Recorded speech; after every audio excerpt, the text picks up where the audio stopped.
Olá! Então hoje a gente vai continuar o nosso assunto sobre Além das 95 teses de Lutero. Te lembrando, se você ainda não viu a primeira parte desse vídeo, eu vou deixar aqui no card, então corre lá, assiste, porque lá eu falo um pouquinho de como tudo começou na vida de Lutero, como que ele começou essa briga com a Igreja Católica. Aí depois você volta aqui e continua o vídeo.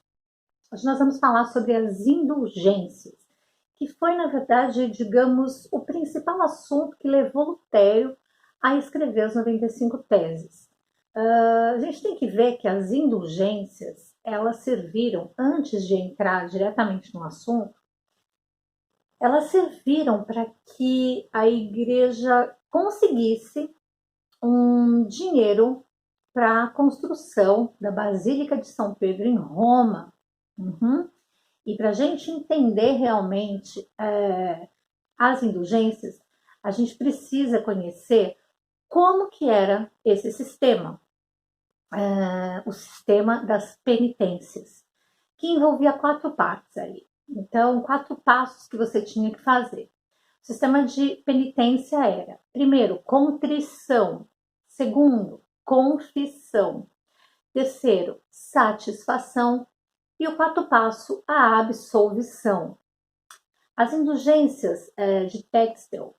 Bom, quem não sabe, Textel, ele era, digamos, o responsável, o monge responsável, que fez um marketing violento das indulgências. Por quê? Porque tinha esse interesse, existia um interesse político atrás disso.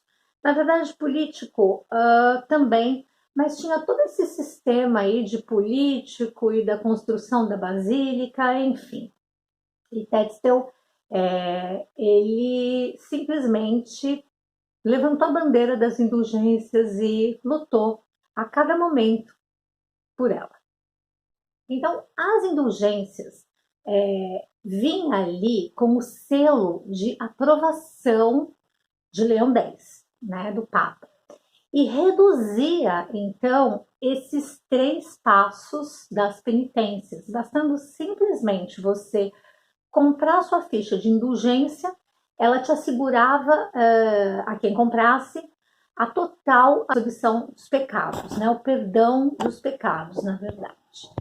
Então vamos lá, deixa eu explicar para vocês o que é isso. Então, você pecava, não precisava ficar triste, se arrepender, não precisava pedir perdão, nem ao menos precisava se confessar, né? Com esse sistema das indulgências, você simplesmente ia lá, comprava essa ficha, e essa ficha que vinha com o selo de Leão X, ela te levava ao perdão de todas as suas falhas, sem que você não precisasse fazer absolutamente nada para ser perdoado. Então, vinha a absolvição e também o perdão de todos os pecados, né? Então, era isso o sistema que mexia entre as penitências e as indulgências. Bom, Textel também oferecia não só essas fichas para as pessoas, mas também como para os parentes mortos e que estavam no purgatório. Então, você também podia comprar fichas que liberavam esse perdão, já que o sistema, né, da Igreja Católica, ela acredita no purgatório, enfim. Isso também liberava quem já tinha morrido ao perdão. Então, para os parentes que compravam essa ficha, o seu parente que tinha morrido, que eles achavam que estava no purgatório, recebia esse perdão de graça. Então, fora você ser perdoado, quem estivesse no purgatório também. Bom, acabei de dizer que essas fichas encontraram um mercado pronto, né? Mas também um monge muito irado. Quando Lutero ouviu falar dessas indulgências, ele reagiu assim de uma forma absurda e começa então a redigir febrilmente as 95 teses, porque como que ele ia pregar sobre as boas obras e também sobre o segmento das escrituras sagradas se a simples compra de uma indulgência resolvia tudo? Bom, o resultado ali sobre escrever essas 95 teses, o que, que aconteceu no final das contas? Deu de presente para ele uma convocação para que ele comparecesse a Roma e explicasse o seu comportamento. Então, o que, que acontece? Depois que ele redigiu isso fervorosamente, vendo o absurdo que era o sistema das indulgências, claro que quando as teses são lançadas e ele coloca lá no portão de Heidelberg as 95 teses e elas se espalham de uma forma assim, com total rapidez, aquilo faz com que a Igreja Católica chame Lutero a Roma e que ele explicações. Só que Frederico, o sábio, ele intervém, né? Era um amigo de Lutero, era monge também, e intervém porque ele vê o perigo que existe se Lutero for a Roma. Na verdade, se Lutero tivesse ido, provavelmente ele não teria voltado. Sim, porque estavam tentando eliminá-lo. Bom, em 1518, a gente vê também um debate que existe com o cardeal Cajetan. Cabe dizer aqui, gente, que quando ele fez as 95 teses e pede um debate, esse debate nunca existiu, né? Cabe ressaltar aqui que o debate solicitado por Lutero nunca existiu. Mas em 1518 ele vai para um certo debate, mas não para expor as suas 95 teses. Na verdade, ele quer enfatizar a autoridade da Escritura e a salvação pela fé, né? Só que a intenção de Cajetan não era deixar Lutero debater. Na verdade, não era essa a verdadeira intenção. Na verdade, ele tinha a intenção que Lutero se retratasse. Sim, ele tinha que se retratar, mas isso não aconteceu. Porque nenhuma palavra da boca de Lutero saiu que pudesse condená-lo. Então, Cajetan não foi feliz no seu debate, digamos assim. Muito bem, um ano depois, em 1519, teve um opositor maior, o Johann Eck, que pegou Lutero ali e queria colocá-lo não só como ele se retratasse, mas queria colocá-lo como herege. Ele queria realmente que ele fosse colocado como herege perante a Igreja Católica. Johann Eck, ele vai para esse novo debate, vamos chamar assim. E aí, a autoridade da Escritura, Lutero fala, Lutero insiste em dizer que a Escritura tem toda a autoridade, acima de qualquer autoridade dentro da Igreja, dos concílios, enfim.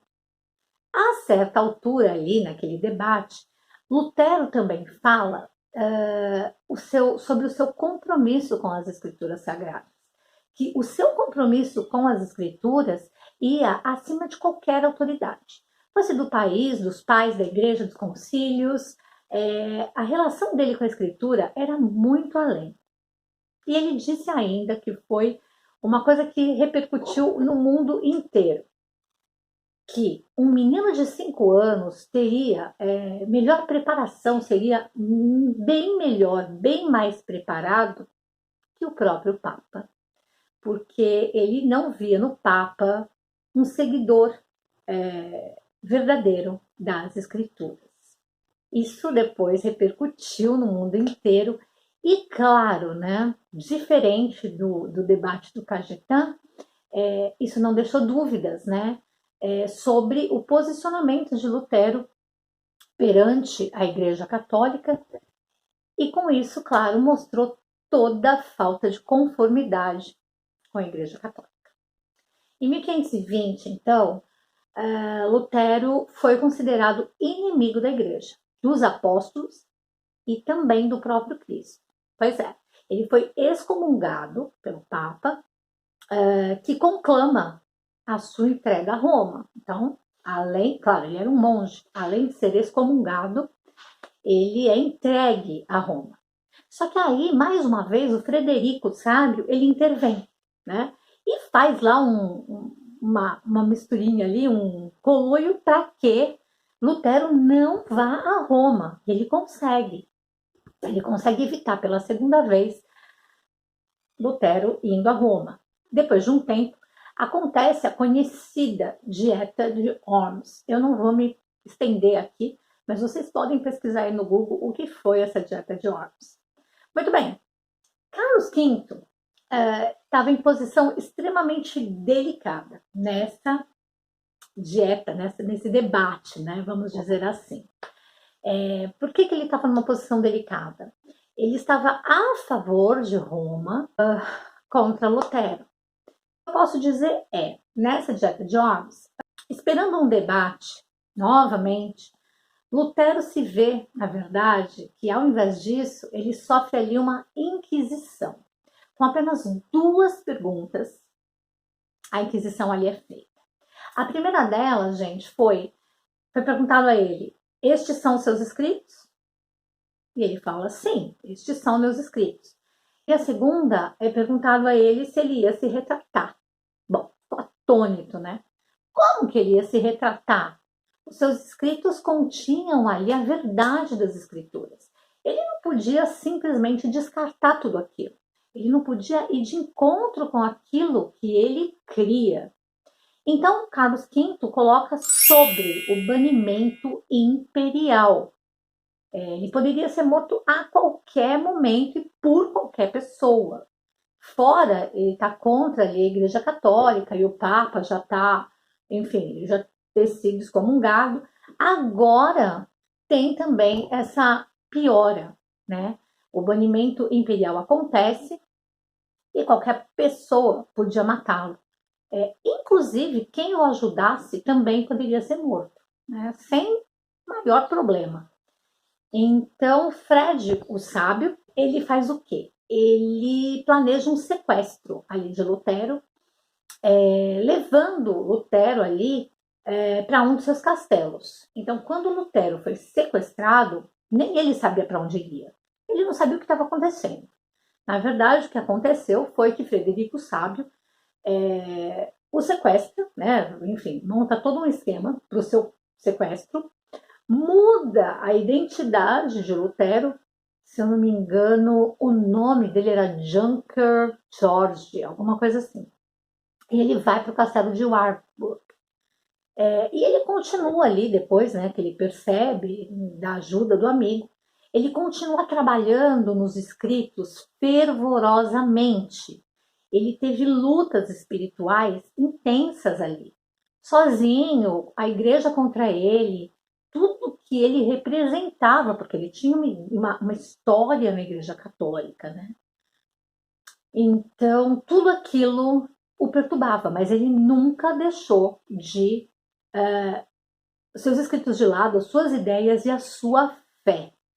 Ele produziu nesse exílio um acervo literário imenso. Por exemplo, tradução do Novo Testamento pelas 4 meses, né, do grego para o alemão. Ele redigiu ali inúmeros sermões, né? As suas ideias ali ideológicas revolucionaram ali o culto das igrejas, né? E os sacerdotes, eles precisavam de direção nessa nova tarefa, né? Nessa nova pregação. Né? Então, deixa eu explicar para vocês o que aconteceu.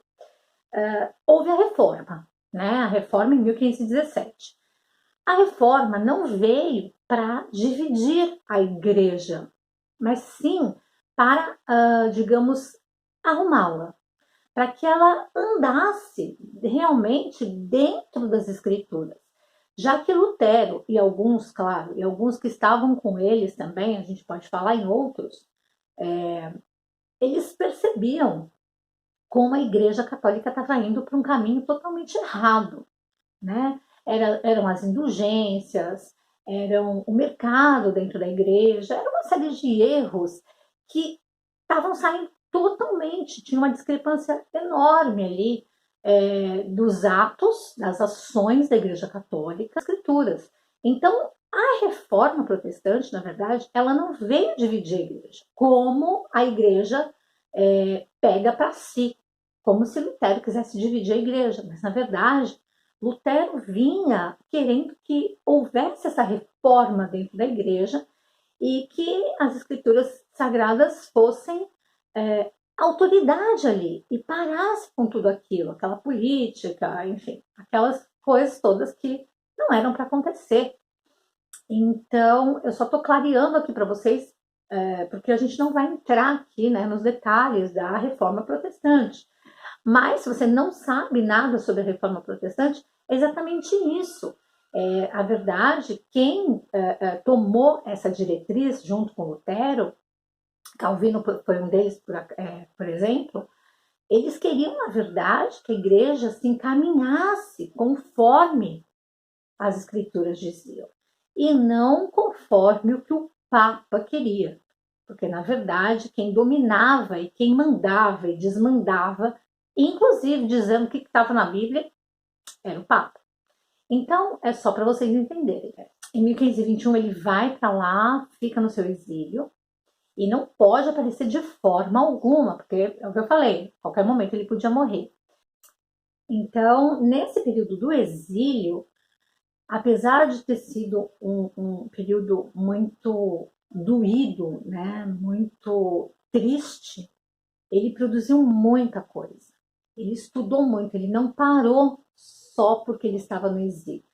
Ele aproveitou esse momento para, com todo o gás, escrever cada dia mais sobre a verdade das escrituras e sobre essa reforma. Então, o que aconteceu? Quem estava com ele, né, o grupo que entendia exatamente assim, precisava, então, se recolocar na posição, porque a igreja romana estava ensinando coisas que não estavam de acordo com a reforma protestante. Então, mais ou menos, eles tiveram que reaprender como é que eles iam levar essa reforma toda para os cultos, né? Para os cultos que eles fariam. Então, esse momento, um momento de tristeza, um momento de dor, um momento de muita luta espiritual, inclusive, teve também a sua marca e toda mudança ali não parou. E no próximo vídeo a gente vai falar um pouco sobre o que Lutero fez, o que ele escreveu. Não vai dizer, não vai dar para contar tudo, gente, não vai dar para mostrar, falar de todas as obras que Lutero fez, mas eu vou conseguir talvez dar uma visão para vocês de tudo que Lutero representou. Porque Lutero não foi apenas um reformador. Ele foi um reformador, ele foi um pastor, ele foi um músico, ele foi uma série de coisas que aconteceram ali. Ele foi um apanhado geral e teve muita produção. Então, no próximo vídeo, a gente vai conversar um pouquinho sobre o que Lutero fez e como que foi a vida depois da volta do exílio, tá bom? Eu fico por aqui, eu espero que vocês tenham gostado dessa continuação sobre as indulgências e no vídeo que vem a gente continua esse assunto maravilhoso, tá bom? Um beijo e até lá!